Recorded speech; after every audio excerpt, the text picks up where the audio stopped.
snakes around the world. Let's see how it goes. Think about going down through there. A lot of people, a lot of the general public, consider they've got a lot of different types of snakes. Just under 200 different species. 95% of those come in brown as a colour. When they were handing out snake colour, this country really missed out. And one thing I have come to realise, having been, obsessed with snakes as I was a little kid, is that the vast majority of the population tend to think that every single snake they see is either a type and most part they completely wrong. Usually with these animals, there's a big game of Chinese whispers. Lots of myths, someone tells their kids something, they then pass it on to their kids, and all of a sudden it becomes fact. When the facts about these animals they are very, very simple. They're very, very easy to stay safe from. They really do not want anything to do with us whatsoever. And going back to people thinking they see taipans and king browns all the time, that comes down to people constantly telling each other that they're the most dangerous snakes. People are scared of snakes. That's understandable. It's an instinctual thing to be scared of these guys. It's an instinct to be scared of things that are considered to be dangerous. So when someone gets scared, they instantly think of the most dangerous one they can think of, which for most people is a taipan. Now in saying that, does anyone know what type of snake this girl is right here? Yeah mate, it is an inland taipan. Nailed it. Yes. They are also called a fierce snake, small-skulled snake, western taipan. They've got a fair few different names. Fierce snake, not exactly the most deserved name for them. They are a fairly relaxed, laid-back, inoffensive species of snake that is pretty reluctant to bite if you leave them alone. However, this comes in at number 1. This is the world's most venomous snake. Drop for drop, it is the most toxic land animal on the planet. There is enough venom in that little head of hers to kill 250,000 mice in one drop. Very toxic animal. That works out to be about 50 adult men. However, the tests that are done on them are done on mice. So we can't exactly say how many people they can kill with one bite. We don't go out testing people.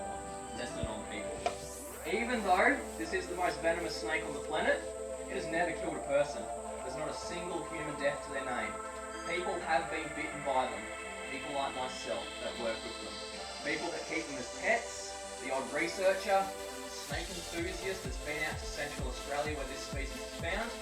They've made a mistake with one, they've got themselves bitten, but they've administered proper first aid and they've sought out medical attention.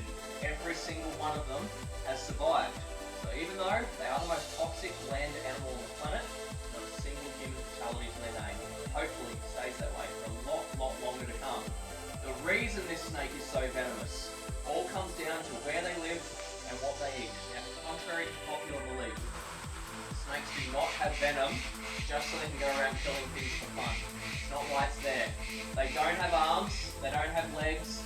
Millions of years of evolution has given them a whole concoction of toxic proteins that when it enters the bloodstream of a prey item, it immobilizes that food for them very quickly, so they minimize how much contact they have with them. I don't know if you've ever grabbed a rat before, but they turn around and they bite pretty quickly. The snakes don't want to get bitten by what they're trying to eat, so that's why a lot of them do have venom. And the reason this species is so much more venomous than the rest comes down to where they live. Anyone heard of Birdsville in Western Queensland? A couple of people. Anyone heard of Coomberbee in North and South Australia? A few more. Has anyone here driven between those two places? Nah, not missed much.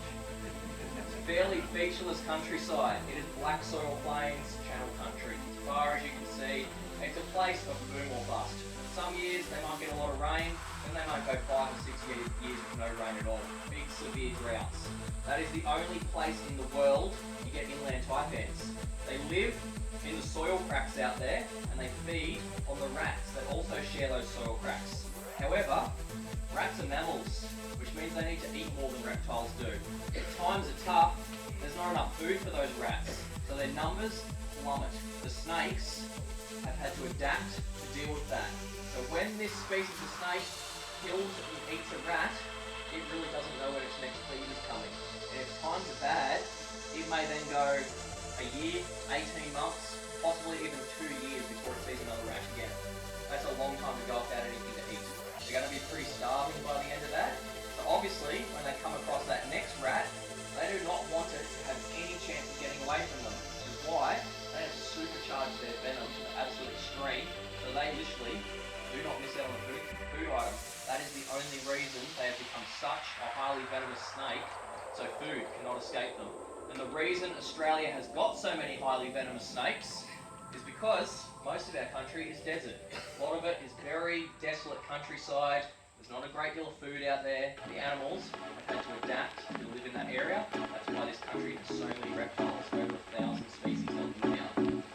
Alright, so I'll put this girl away and I'll grab out the next snake. I should also point out, because of where they live, they're not considered to be very dangerous. Even though they are highly venomous, they're not a highly dangerous snake to us, because most people go their whole lives and never even come across one. The next snake, complete other end of the spectrum. This species likes to live where people do, which means people come across them more often. People tend to do silly things when they come across snakes, and bites actually happen. Of those 14 deaths we've had in the last 10 years from snake bite, 10 of them are from this species here.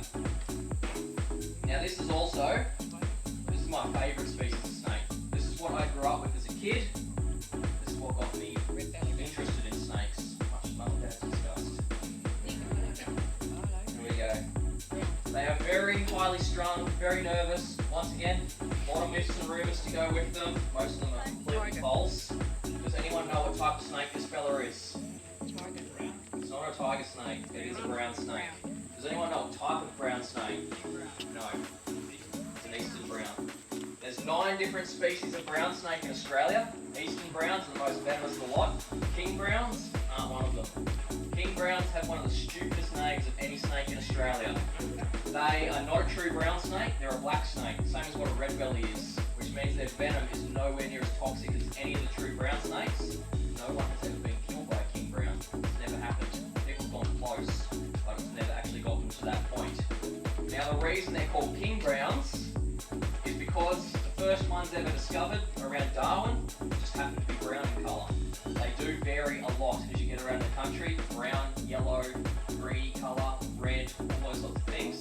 The reason they have king slapped in front of their name is because in the wild, king browns eat other snakes. That makes them the king of snakes. Any snake that is a snake eater, king browns, king cobras, king rat snakes, that's all they do. They eat other snakes, so that is why they've been given that name.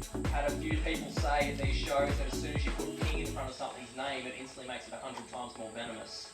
It's not how it works. I've also had a guy try and argue that when an eastern brown hits 2 meters long, it turns into a king brown. No. They're born king browns, they stay king browns. They're born eastern browns, they stay eastern browns. This is the species that we get on the east coast of Australia. You also don't get king browns on the east coast. It's these guys. It's usually people misidentifying snakes. This is one of the few animals in this country that absolutely thrives on human activity. There's a lot of them around because we've created that. Humans are really, really good at attracting rats and mice.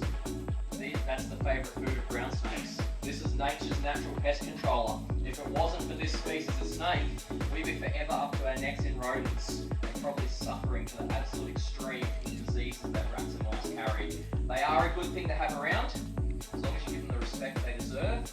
Yes, it depends on how you feel about snakes.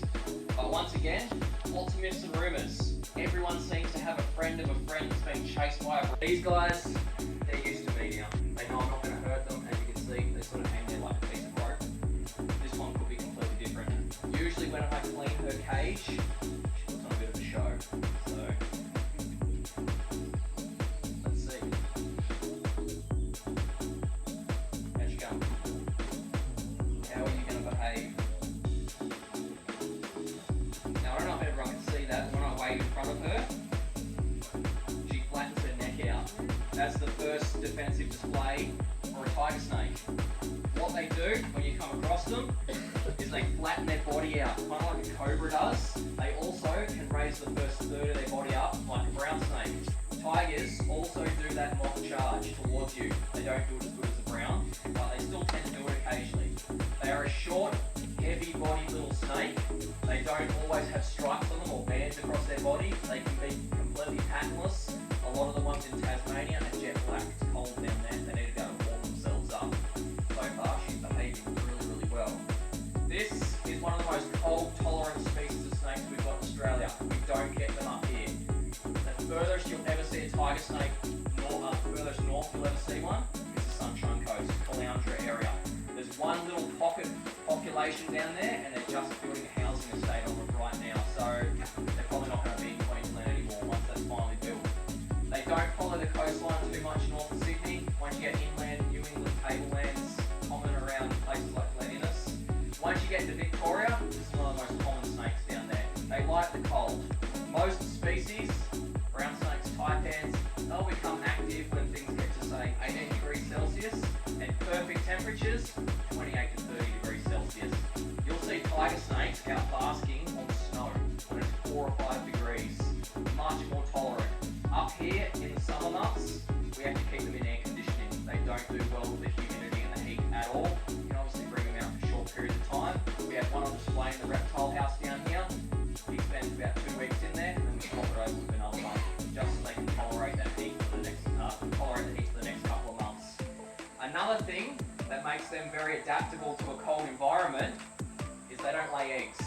Most of the species of snake that are found across southern Australia, tiger snakes, copperheads, death adders, a few other small species of snakes that a lot of people haven't heard of, they are live bearers, which means they give birth to lots of little miniatures of themselves. When a tiger snake is pregnant or rabid, they're pregnant for about 4 or 5 months of the year. Once it comes to late January, February, early March, they drop all these little miniatures of themselves. Each one about 10 centimeters long. They're tiny. They are fully loaded with venom and ready to go. Mum and dad do not look after their babies. As soon as they're dropped or out of herd, they're on their own. The world record for a tiger snake litter, 131 babies. That's extreme. Usually about 20. Once that 20 is dropped, within the next month, maybe one of them will still be left alive.